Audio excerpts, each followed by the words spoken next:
What would you do if your own father called your biggest achievement pathetic? And then, just months later, asked you to risk everything you worked for, to save the one person he always loved more than you. If you have ever felt invisible in your own family, stay with me, because this story is for you. Before we go any further, hit that like button right now. It only takes 1 second, but it tells me that stories like this matter to you. And if this is your first time here, please subscribe, because every week we share real stories about family, betrayal, and the strength it takes to walk away. It was a normal Thursday night. My father looked me straight in the eyes and said, "We're not wasting our time on your pathetic little promotion ceremony." Then he picked up the remote control like he had just talked about the weather. Nothing special, just another comment about his daughter. 3 days later, I was standing in a packed ceremony room at Fort Meade, wearing my full dress uniform. I looked at 2 empty seats in the middle of the room. Around me, families were hugging each other, taking pictures, crying happy tears. And there I was, 37 years old, 18 years in the Army, about to become a major after starting as a low-level intelligence analyst and working my way all the way to the Pentagon. And I was completely alone.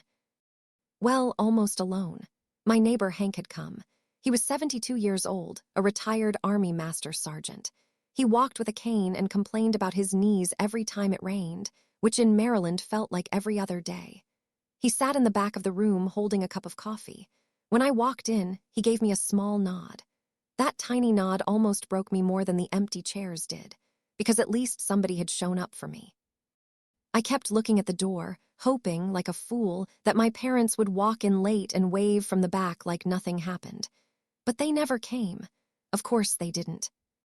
Before the ceremony started, Colonel Ruiz stood next to me.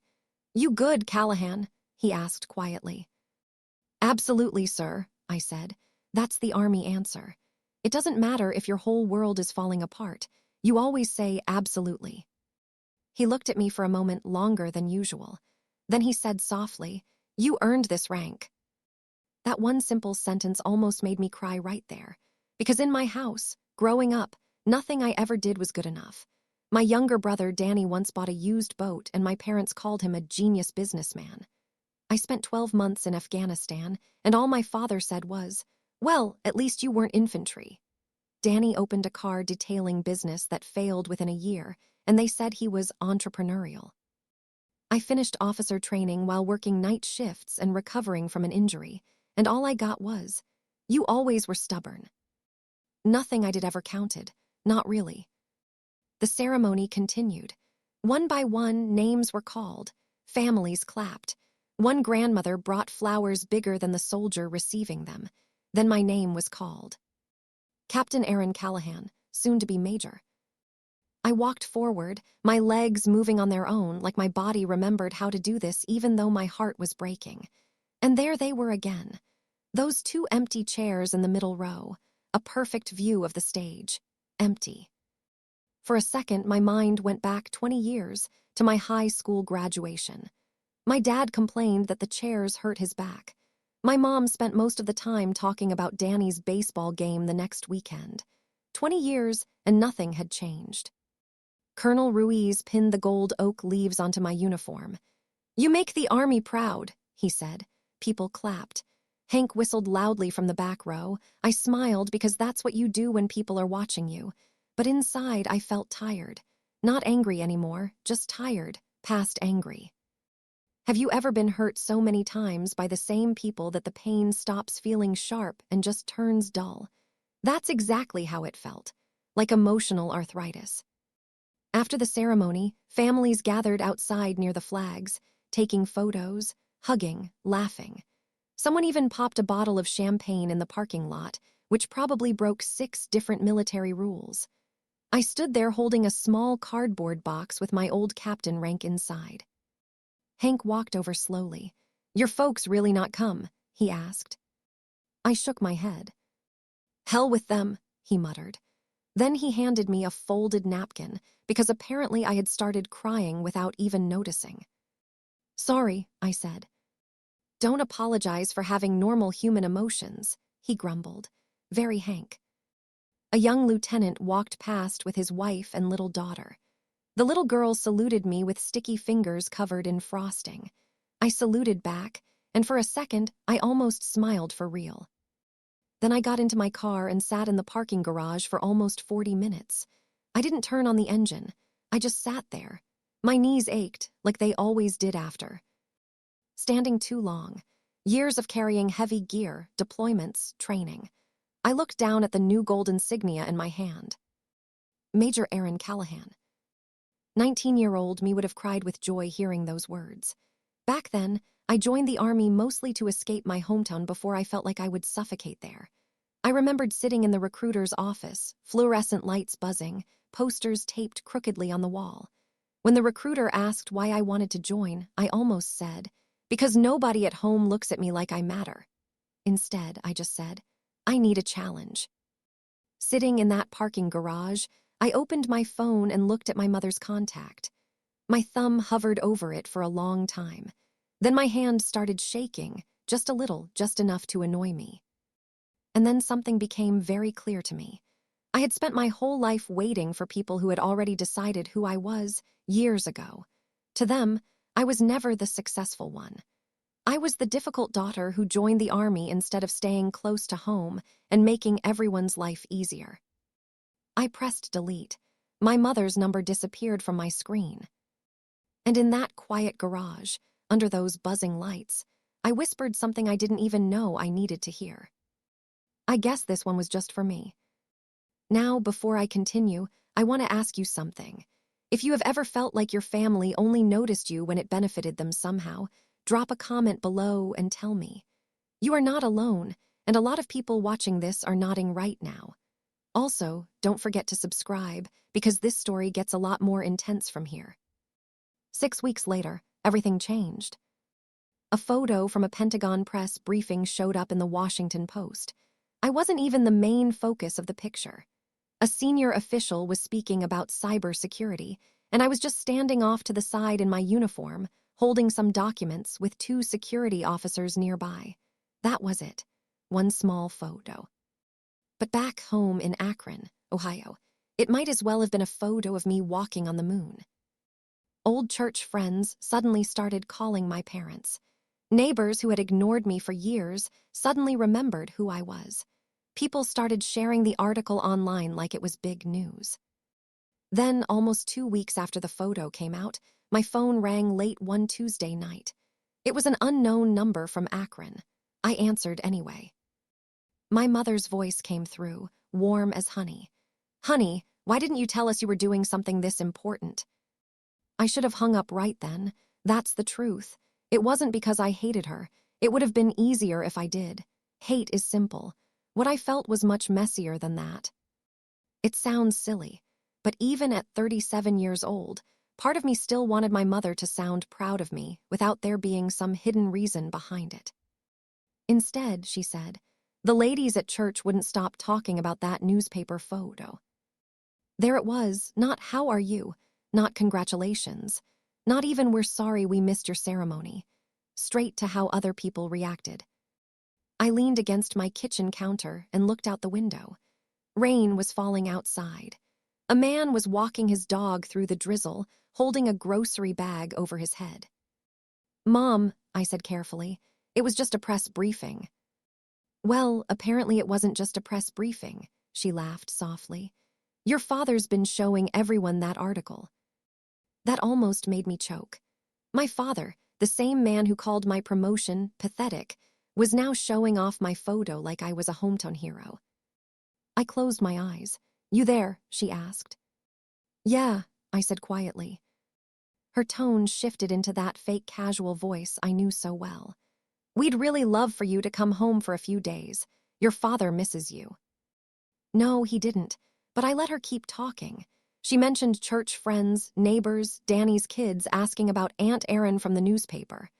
Every single sentence circled back to how impressed people were, never once how proud they were of me as a person.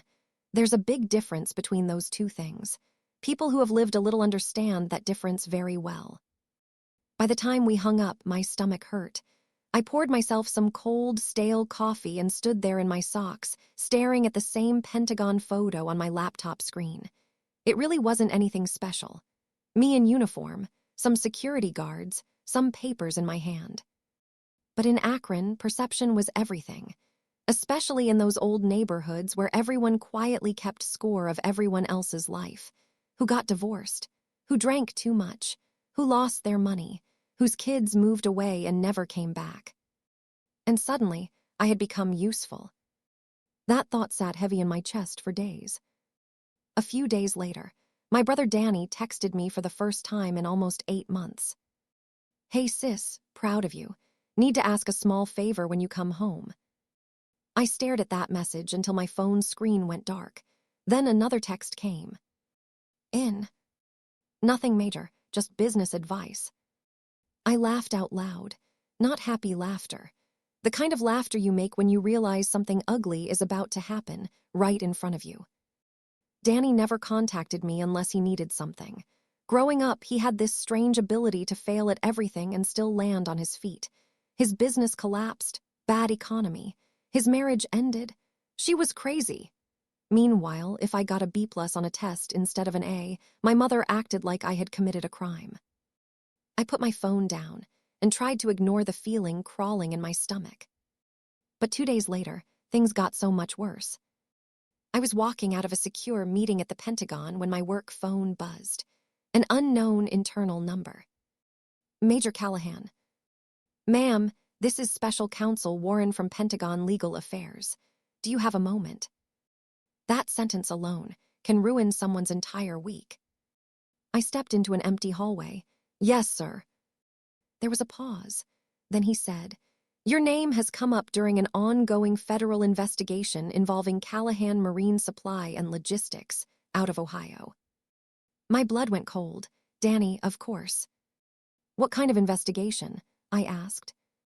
"Fraudulent representation, connected to defense subcontracting." I closed my eyes. The attorney continued, his voice flat and professional. "Your brother has reportedly used your Pentagon position in multiple recommendation letters." I never wrote any recommendation letters for him. "We're aware of that now," he said. That word stayed with me. Now. He emailed me several documents while we were still on the phone. I opened the first one with shaking hands. There it was, my forged signature, my rank, my title. Recommendation for preferred vendor consideration. It looked convincing enough to scare anyone. "Sir," I said quietly, "I had absolutely no involvement in this." "We understand your position, Major. However, until the investigation is complete, you must avoid any direct communication regarding these contracts." The hallway suddenly felt too warm. "What happens if investigators think I knew about this?" I asked. A long pause. "You could lose your security clearance pending review." I swallowed hard. "And my pension?" Another pause. "We're not there yet." "Not there yet. Wonderful." After the call ended, I stood in that hallway, staring at my own forged signature for almost a full minute. 18 years, deployments, missed holidays, a torn-up body, a divorce, sleepless nights. And all of it suddenly felt like it could disappear, all because Danny wanted to play businessman. That evening, I drove to Colonel Ruiz's house. His wife made me coffee while he listened quietly at the kitchen table. When I finished explaining everything, he leaned back and rubbed his jaw. "You know what the worst part is?" I asked. "I'm not even surprised." "No," he said calmly. "You're disappointed, that's different." I stared at him. "Callahan," he continued, "in intelligence work, the most dangerous enemy isn't the one who hated you from the start. It's the one who suddenly smiles after finding out you're valuable." That sentence hit me hard because it was true, not just about work, about families too. "Okay, before we go further into this story, I need you to do something for me. If this story is hitting close to home, smash that like button so more people can see it. And please, take 2 seconds to subscribe and turn on notifications, because what happens next is going to surprise you. Trust me, you don't want to miss the rest." A week later, my mother called again, asking when I'd come home. This time, her voice sounded tense underneath all that sweetness. Too careful, like she was reading from a script. I finally agreed to come for the weekend. mostly because I needed to look Danny in the eyes before federal investigators got to him first. My flight from Reagan National to Cleveland was delayed almost 2 hours because of storms. I sat near the gate, eating bad airport food, rereading the investigation documents on my tablet. Every page made things worse. Fake recommendation letters, references to Pentagon relationships, claims that Major Aaron Callahan personally supported vendor reliability. At one point, Danny had even copied language directly from an official Army procurement template. He wasn't just exaggerating, he was impersonating federal authority, and somehow he thought this was fixable. While we were boarding, another email came in from Pentagon Legal with even more evidence attached. I opened it after takeoff. Somewhere over Ohio, my stomach dropped. Danny hadn't just forged my name. He had told people I was personally backing him inside the Department of Defense. I stared out the window into the dark clouds and finally understood something. This family meeting wasn't about reconnecting. It wasn't about healing. It was about saving Danny. And if I wasn't careful, they were perfectly willing to drag me down with him. Akron looked smaller every time I went back. Not physically smaller, just worn down around the edges in a way that sneaks up on you once you've been away long enough. The old factory area looked grayer than I remembered. Storefronts sat empty. A diner I used to love as a kid now had plywood over its windows. Rain hit my windshield as I drove through my old neighborhood. Small brick houses, faded flags on the porches, plastic statues in the front yards. Nothing had really changed there. That was part of the problem. My parents still lived in the same split-level house I grew up in. Same cracked driveway. Same crooked basketball hoop that Danny almost broke his neck on in 8th grade. I sat in the car with the engine running for a moment. My stomach already hurt. Then the front door flew open, before I even grabbed my bag. "Aaron," my mother rushed outside, smiling so wide it looked painful. She hugged me way too tightly. The performance had already started. "Oh my God, look at you," she said, stepping back to admire my uniform. "You look so important now." Now, interesting choice of word. Inside, the house smelled like pot roast and lemon furniture polish. Everything looked almost exactly the same as it had 15 years ago. The same wooden cross on the wall. The same family photos lining the staircase. Except now, there was a framed newspaper clipping sitting on the coffee table. The Pentagon photo, right in the center. I just stared at it. My father walked in from the kitchen holding a beer. "There she is," he announced loudly. "The Pentagon celebrity." Then he kissed the top of my head like we had always been close. It felt completely unnatural. I almost stepped back. "You hungry?" my mom asked quickly. "Long flight, how's Washington? Do you work with senators?" Question after question after question. Not one apology. Not one mention of the promotion ceremony they skipped. I noticed that immediately. Danny showed up an hour later, wearing a hoodie, acting like nothing in the world was wrong. That was Danny's special talent. He could stand inside a burning building and still act like everyone else was overreacting about the smoke. "There's my favorite federal employee," he said, hugging me.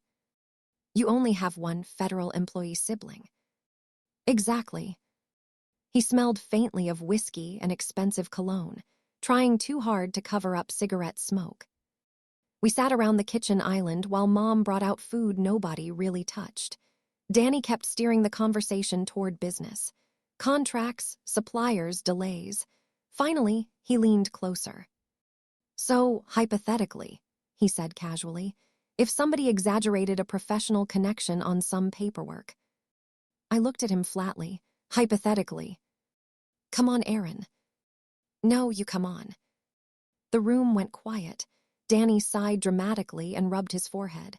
I was trying to keep my business alive.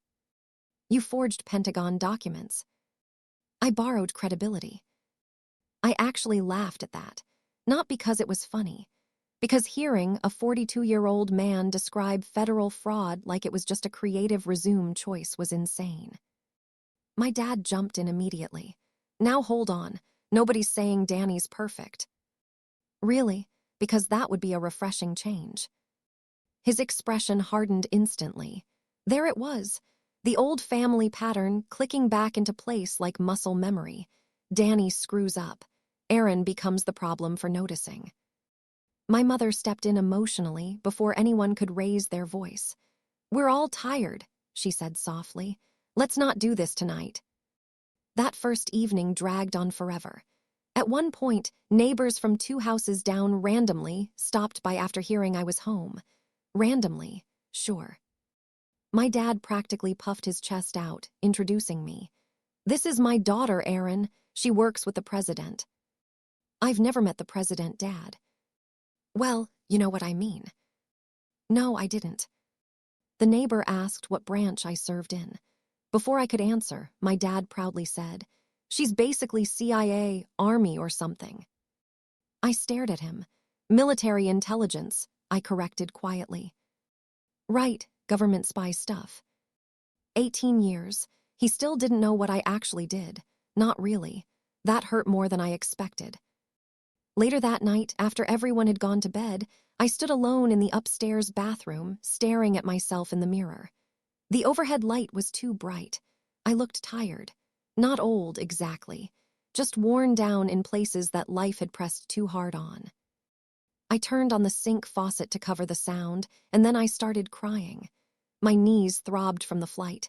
I rubbed one of them while looking at an old framed photo beside the medicine cabinet. Me and my ex-husband Jason at a military banquet almost 10 years earlier. I was thinner then. Happier too, maybe. At least I looked happier. Jason used to joke that the army would get my body, and my family would get whatever scraps were left. Turns out, my family didn't even want the scraps. I wiped my face and laughed bitterly at Mize. Elf, 37 years old, a major in the United States Army, crying in my childhood bathroom like a teenager. The next morning, things got worse, much worse. If you're still with me, this is the part where everything comes together, so make sure you've liked this video, and go ahead and subscribe right now if you haven't, because you're not going to want to look away from your screen for the rest of this. Breakfast the next morning was quiet, in a strange way. My mom talked about church gossip, while my dad read the sports section like nothing mattered. Danny eventually came downstairs around 10, wearing sweatpants. "Hey," he said quietly, "can we talk outside?" We sat on the back patio while a cold October wind blew dead leaves across the yard. For the first time since I arrived, he actually looked nervous. "I need help," he admitted. "There it is." "Aaron, listen." "No, you listen." "Pentagon Legal already contacted me," he said, his face losing color. "They actually called you." "Yes." He stared out toward the fence.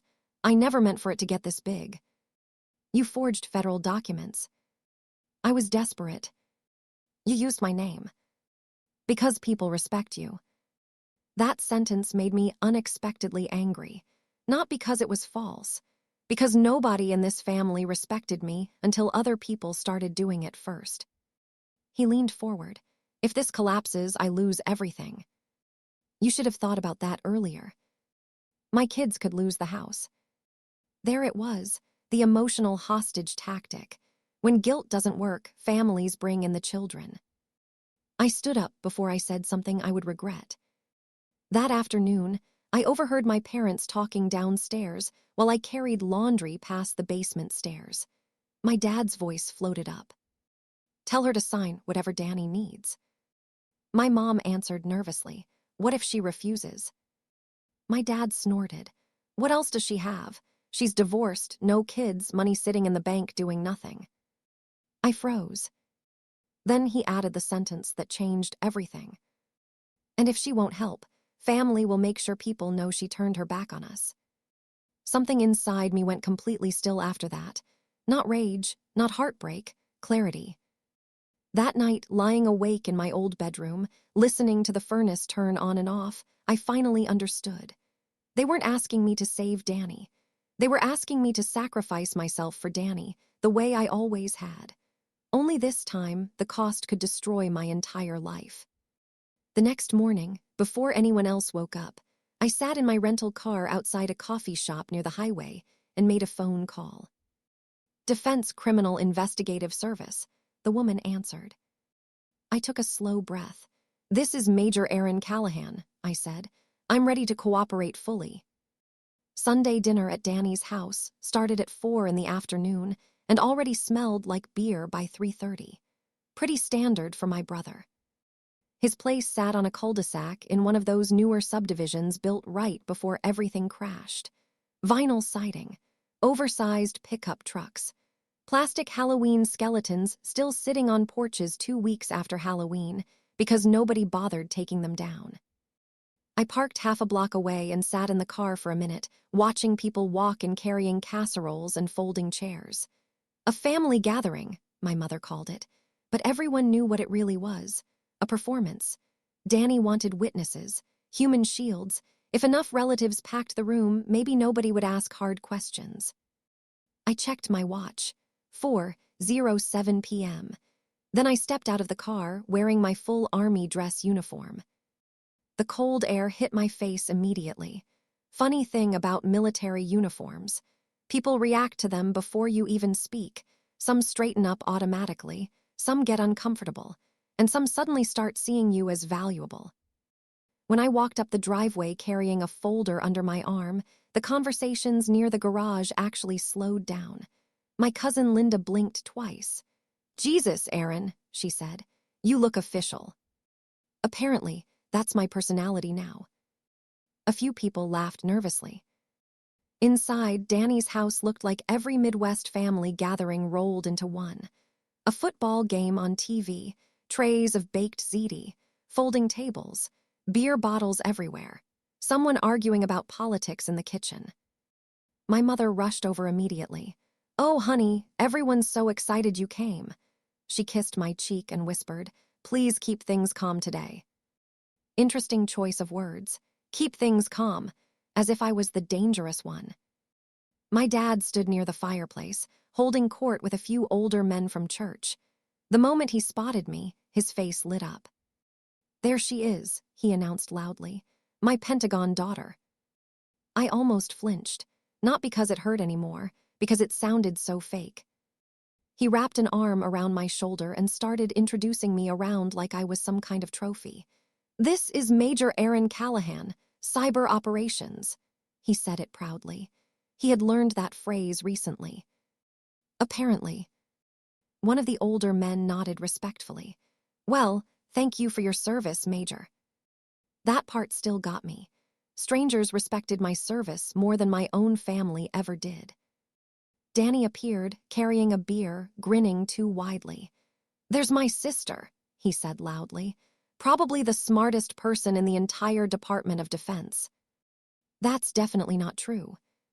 Still humble, too. He kept talking before I could say anything else. You should hear the kind of projects she works on. Classified stuff. Real high level. I noticed something then. Danny was sweating slightly. Not enough for most people to catch, but I caught it.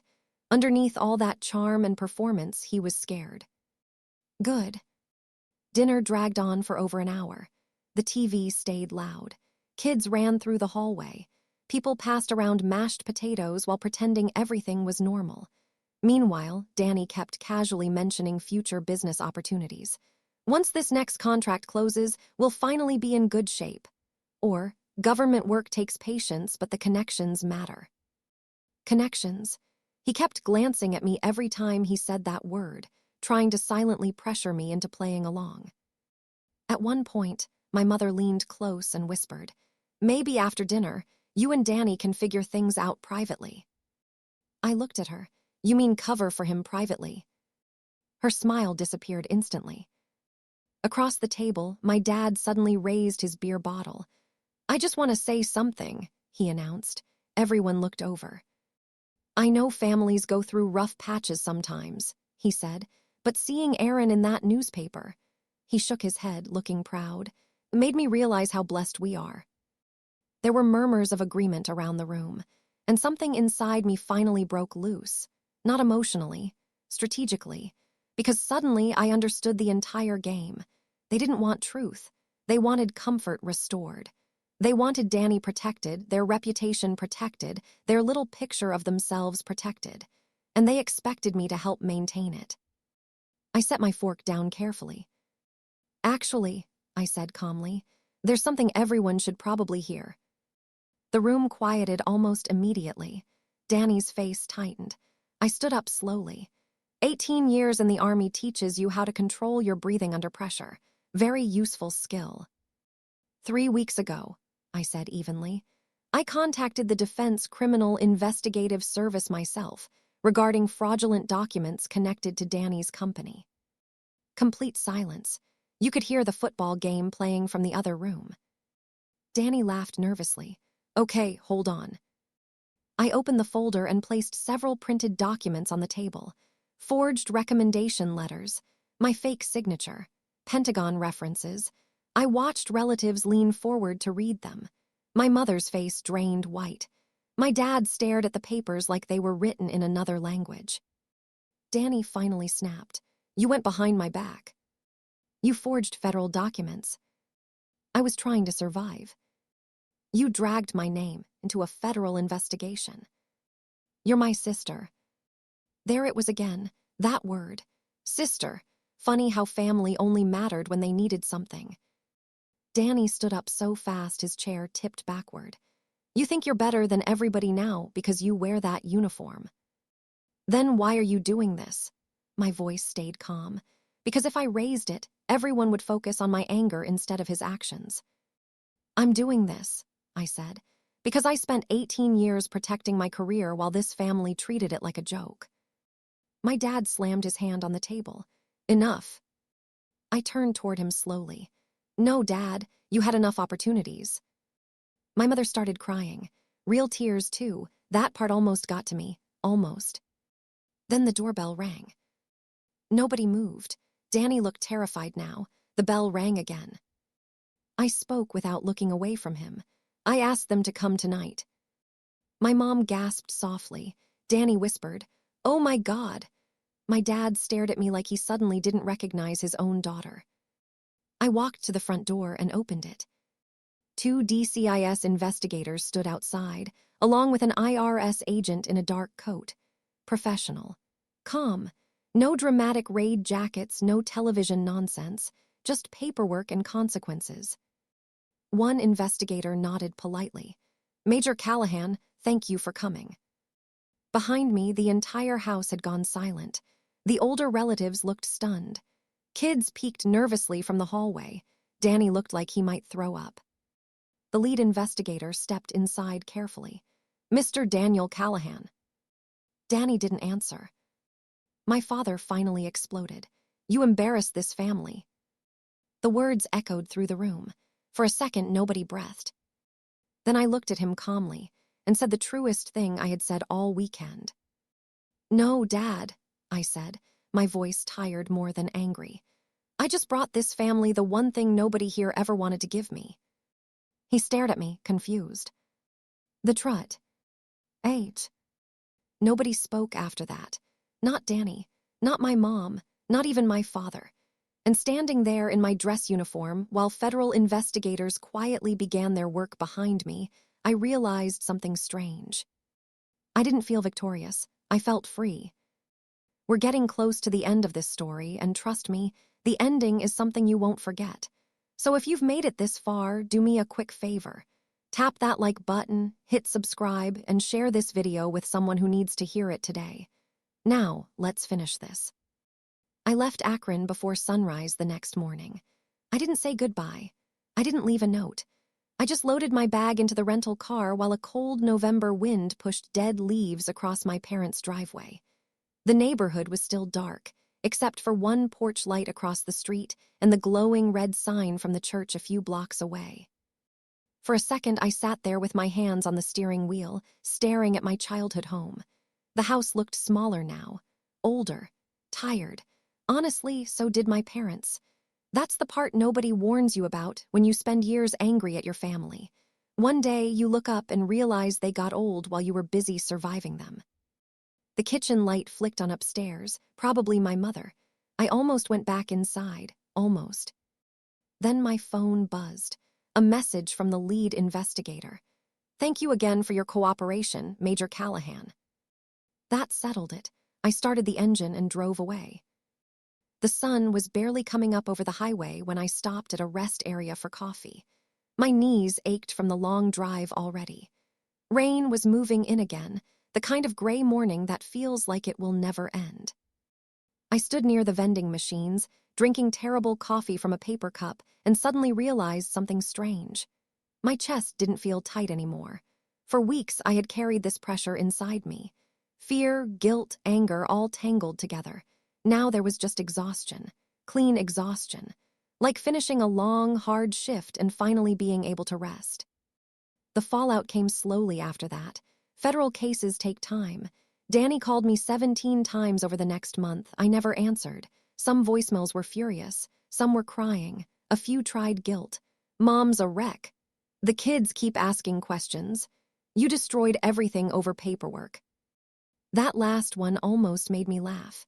Paperwork. Only Danny could describe federal fraud like it was a parking ticket. Eventually, his lawyer told him to stop contacting me. Good advice. 3 months later, Danny accepted a plea deal connected to fraud and false documents. 3 years in federal prison. His company collapsed before sentencing even happened. Most of his employees left within weeks. His third wife filed for divorce 6 months later. Apparently, financial ruin makes people disappear quickly. Back in Akron, word spread the way it always does in small towns. Quietly at first, then everywhere. My father stopped volunteering at church events after people started asking questions. My mother still went to church every Sunday, but a cousin later told me she started sitting near the back, instead of the front rows she used to love. I didn't celebrate any of it. That part matters, because people think revenge feels exciting. Usually, it just feels sad. Especially when the people hurting you are also the same people who once taught you how to ride a bike or drove you to school when you were sick. Life gets complicated when the same hands that failed you also once took care of you. By January, I had moved fully into a townhouse in Alexandria, Virginia. A quiet neighborhood, brick sidewalks, retired government workers everywhere. You could walk into any coffee shop and overhear people talking about pensions or government contracts. Honestly, I liked it. For the first time in years, my home felt peaceful. No guilt, no sudden family drama, no emotional ambush waiting behind every phone call. One rainy Saturday afternoon, I carefully hung my dress uniform inside the hallway closet. Then I placed a small potted plant by the window. A tiny thing probably cost $15. But standing there looking at that plant sitting in the sunlight, I realized something. Everything in this home belonged to me. Every quiet moment, every piece of furniture, every decision. Nobody was demanding access to my life anymore. A few weeks later, I drove over to see Hank. He opened the door wearing sweatpants, thick glasses, and an army sweatshirt older than some active duty soldiers. "You look terrible," he said immediately. "Nice to see you too." He grunted and waved me inside. We sat in his garage drinking coffee while rain tapped softly on the metal door. I told him everything. The investigation, Danny, my parents, all of it. Hank listened without interrupting. When I finished, he stared down into his coffee for a long moment. Then he said quietly, "You did the honorable thing." I looked away. Didn't feel honorable, felt lonely. Maybe he saw that on my face because he added, "Problem is, honorable things usually hurt." That sentence hit harder than anything else had. I started crying almost immediately. Not loud crying, just tired crying. The kind that comes out after you've held yourself together for too long. Hank pretended not to notice. "Good man," he said quietly. My mother kept leaving voicemails for months, some apologetic, some manipulative, some both at the same time. One message said, "Your father's blood pressure hasn't been good since all this happened." Another said, "We did the best we could." That one bothered me the most because sometimes "we did our best" is true and it's still not enough. Around springtime, I finally mailed her a letter. 3 pages. No screaming, no accusations. I told her I loved her. I told her I hoped she stayed healthy. And I told her I would no longer take part in relationships where love only showed up when somebody needed something from me. Then I wished her peace. That was it. No dramatic ending. Real life rarely gives you those. Almost a year after everything happened, I was walking through Old Town Alexandria one cold afternoon. I passed a group of older women veterans sitting outside a cafe, laughing over coffee. Army, Navy, Air Force, gray hair, bad knees, loud laughter. One of them caught me looking and raised her coffee cup toward me. I smiled back automatically. And standing there, under the orange autumn trees, with traffic rolling slowly behind me, I realized something I wish I had understood years earlier. I wasn't alone. I never really was. For most of my life, I thought strength meant putting up with people who kept hurting me just because we shared the same last name. But it turns out, strength can also mean walking away peacefully. I didn't win against my family. I just finally stopped losing to them. If you've ever spent years trying to earn love from people who only valued you when it benefited them, then you probably understand this story. And if you stayed with me until the very end, thank you for watching. Before you go, please do these 3 things. Like this video, so more people who need this message can find it. Subscribe to this channel because we share stories like this every single week. And share this with someone who might be going through something similar right now. It could mean more to them than you know. Thanks for watching, and I'll see you in the next story.